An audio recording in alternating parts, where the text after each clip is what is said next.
14 जुलाई 2023 इसरो का एक ambitious lunar exploration mission Chandrayaan 3 Andhra Pradesh के सतीश धवन स्पेस सेंटर से लॉन्च होता है। 5, 4, 3, 2, 1, 0।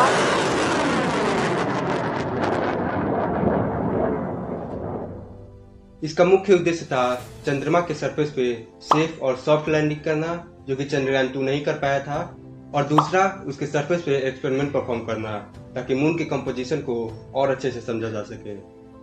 तो ये स्पेसक्राफ्ट 5 अगस्त को लूनर ऑर्बिट में एंटर करता है और इसके कुछ ही दिनों बाद यानी 23 अगस्त को इंडियन स्टैंडर्ड टाइम के हिसाब से शाम के 6:03 पर मून के साउथ पोल के पास लैंड करता है और अपने नाम पहला लैंडर होने का रिकॉर्ड दर्ज करवाता है जो कि लूनर साउथ पोल पर लैंड किया हो। और इसके साथ ही साथ भारत दुनिया का चौथा देश बन जाता है जिसने मून के सरफेस पे सक्सेसफुली लैंड किया हो। ये दिया है इसरो ने भारत को। और सिर्फ यही नहीं, 2008 का चंद्रयान 1, 2013 का मार्स ऑर्बिटर मिशन और अभी रिसेंटली यानी 2023 में ही आदित्य L1 मिशन, जिसे सन के कोरोना लेयर को स्टडी करने के लिए लॉन्च किया गया था। ये सब कोरोना मतलब ये वाला कोरोना नहीं, किसी भी स्टार के एटमॉस्फेयर के आउटर मोस्ट लेयर को भी कोरोना कहते हैं, जैसे कि हमारा सन। ये समस्या है। ये सारे मिशन सक्सेसफुल मिशन से दिखाते हैं कि इसरो भारत के साइंस और टेक्नोलॉजी को कितना आगे लेके जा रहा है। और अगर आप ये सोच रहे हैं ये सब तो अपनी शान शौकत दिखाने के लिए है, पावर दिखाने के लिए है, या स्पेस में आगे बढ़ने के लिए है कि देखो मेरा देश तो चांद पर पहुंच गया, मंगल पर पहुंच गया, या देखो मेरे देश ने तो सबसे पहले ये करके दिखा दिया, तो नहीं, ऐसा बिल्कुल भी नहीं है। इसरो अगर नहीं होता तो हम भारत के सिटी प्लानिंग, ओशिनोग्राफी या इन्वायरमेंट के बारे में डाटा इकट्ठा नहीं कर पाते हैं, जैसे कि कहाँ कितना जंगल है, कहाँ नेचुरल रिसोर्सेस हैं, कहाँ मिनरल रिसोर्सेस हैं, आदि चीजें पता नहीं लग पाती। इसरो अगर नहीं होता तो हम टीवी नहीं देख पाते। इसरो अगर नहीं होता तो हम मौसम का हाल नहीं जान पाते। इसरो अगर नहीं होता तो हमारे यहाँ एयर ट्रेवल यानी डोमेस्टिक फ्लाइट्स नहीं उड़ पाती।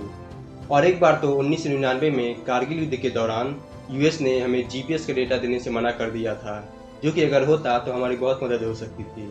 लेकिन इसरो अगर नहीं होता तो हम आज भी यूएस पर डिपेंडेंट रहते इस चीज के लिए, जो कि आज हम नहीं हैं। किसकी वजह से? सिर्फ और सिर्फ इसरो की वजह से। तो इसरो ने हमारे जीवन में बहुत योगदान दिए हैं, लेकिन ये हमेशा से वैसा नहीं था जैसा आज है।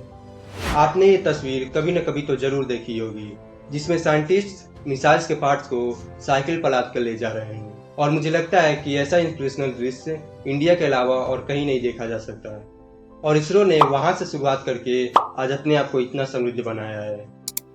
तो वैसे तो कहानी की सीख अंत में बताई जाती है, लेकिन आज मैं इसे शुरुआत में ही बताना चाहता हूँ, और वो ये है कि आप इससे और कुछ सीखें न सीखें, एक चीज जरूर सीखेंगे। The journey of 1000 miles begins with a single step. सच में इनक्रेडिबल इंडिया। तो सबसे पहले 1950 में डिपार्टमेंट ऑफ एटॉमिक एनर्जी यानी DAE की स्थापना की गई और डॉक्टर होमी जहांगीर भाभा को इसका सेक्रेटरी बनाया गया। इसने पूरे देश में स्पेस रिसर्च के लिए फंडिंग प्रोवाइड करना शुरू कर दिया, जिसकी वजह से मेट्रोलॉजी और अर्थ मैग्नेटिक फील्ड जैसे एक्सपेरिमेंट्स पर बहुत सारे एक्सपेरिमेंट परफॉर्म किए जाने लगे। उनके लिए लैबोरेटरीज और रिसर्च इंस्टीट्यूट्स खोले जाने लगी और गवर्नमेंट ने भी इसे सपोर्ट किया।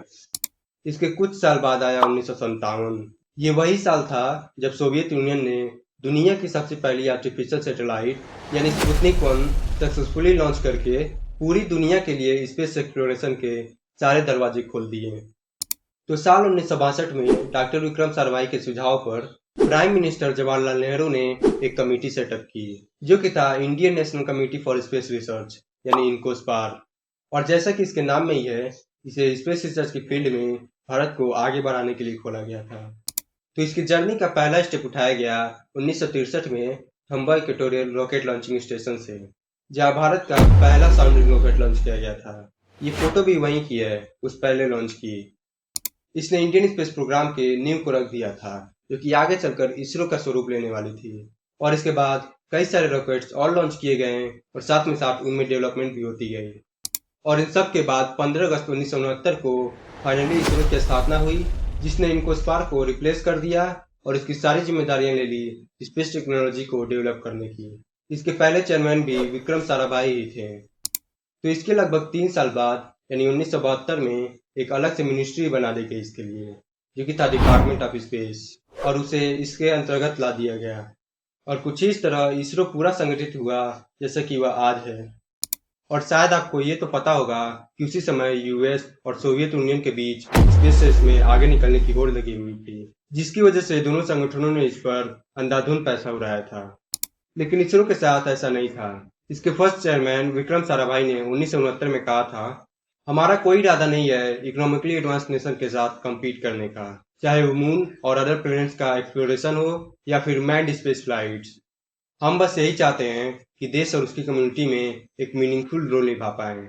हमें किसी भी एडवांस टेक्नोलॉजी में पीछे नहीं रहना है जो एक आदमी और सोसाइटी के रियल प्रॉब्लम्स को सॉल्व कर सके, जो कि हम अपने कंट्री में देखते हैं। तो यहाँ तक इसरो की स्थापना तो हो गई थी, लेकिन उसके सामने एक बड़ी समस्या थी।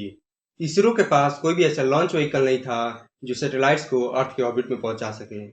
इसीलिए आप देखते हैं कि भारत का पहला सैटेलाइट यानी आर्यभट्ट एक सोवियत रॉकेट के जरिए लॉन्च किया गया था 1975 में। और हालांकि सैटेलाइट लॉन्च व्हीकल को डेवलप करने के एफर्ट्स पहले से ही शुरू हो गए थे, लेकिन इसे पूरा करने में 7 साल लग गए।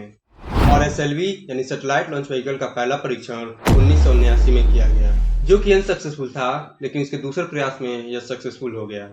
और इसी के साथ इंडिया दुनिया का 7वां कंट्री बन गया अर्थ के ऑर्बिट में पहुंचने वाला। इसके बाद कई सारे सैटेलाइट लॉन्च व्हीकल और डेवलप किए गए, जिससे सैटेलाइट लॉन्च कैपेबिलिटी को और बढ़ाया जा सके, जो कि थे ASLV, PSLV, GSLV और अभी लेटेस्ट LVM-3। इन सब में से इसरो का primary workhorse polar satellite launch vehicle यानी PSLV है, क्योंकि इसने 50 से भी ज्यादा लॉन्च किए हैं और सैकड़ों भारतीय और फॉरेन सैटेलाइट्स को ऑर्बिट में पहुंचाया है। और LVM-3 यानी लॉन्च व्हीकल मार्क 3 इसरो का हैवीएस्ट रॉकेट है, जिसे और ज्यादा पावरफुल क्रायोजेनिक इंजन और बूस्टर से लैस किया गया है। तो लगभग सन 2000 तक इसरो के पास अच्छी लॉन्च व्हीकल्स और फंडिंग न होने के कारण वो कोई बड़ा मिशन नहीं कर पा रहा था। लेकिन ये सन 2008 में ही था कि इसरो ने पहली बार पृथ्वी से बाहर कदम रखा। मैं बात कर रहा हूँ चंद्रयान-1 की। यह स्पेसक्राफ्ट 22 अक्टूबर 2008 को सतीश धवन स्पेस सेंटर से लॉन्च हुआ और 8 नवंबर को सक्सेसफुली लूनर ऑर्बिट में दाखिल हो गया।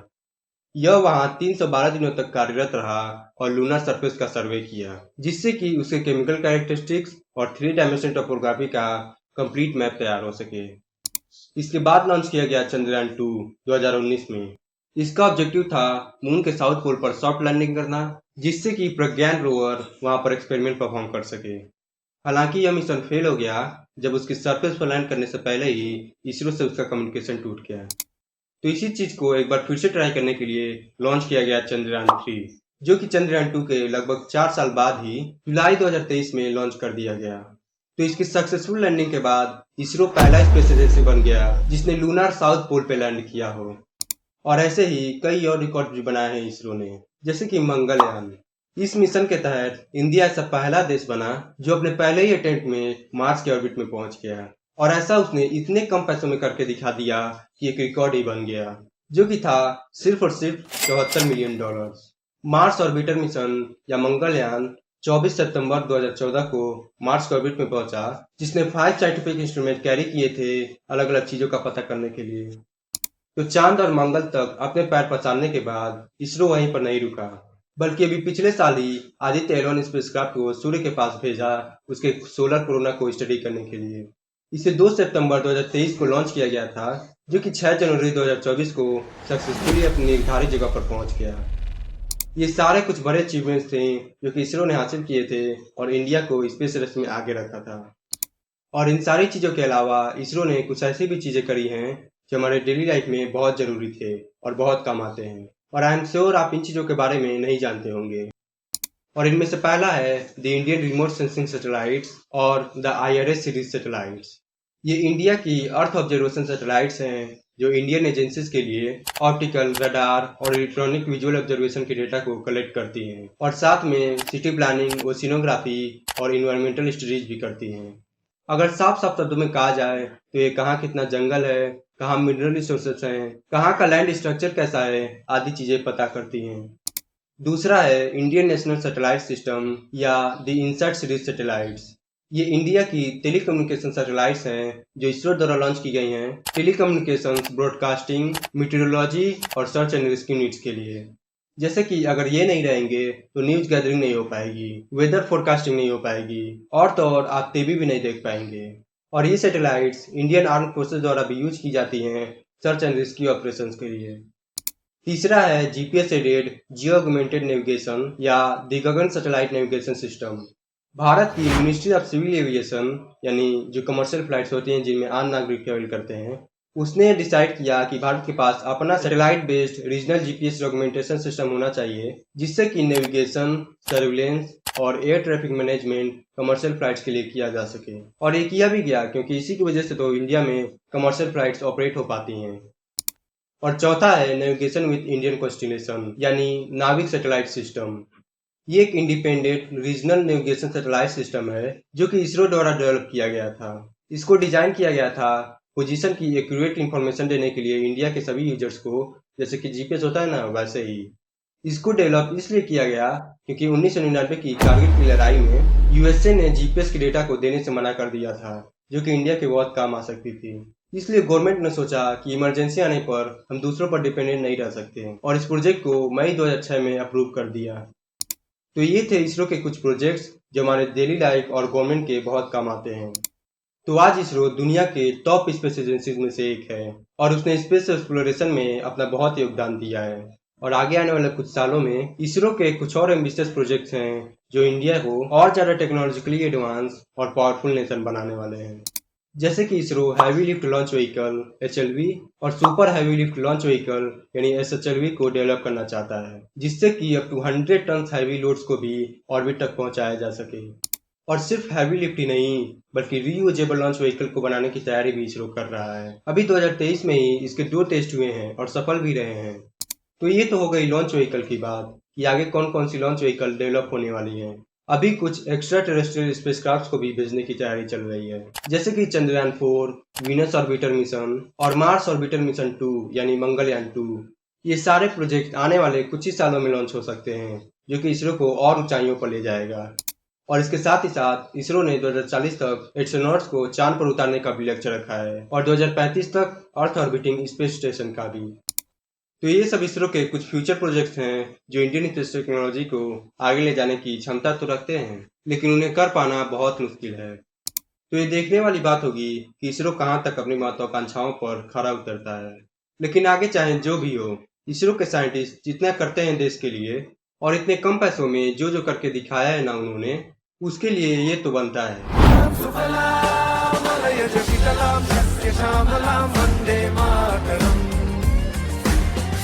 सुफलां मलयज शीतलां शस्य श्यामलां वन्दे मातरम्।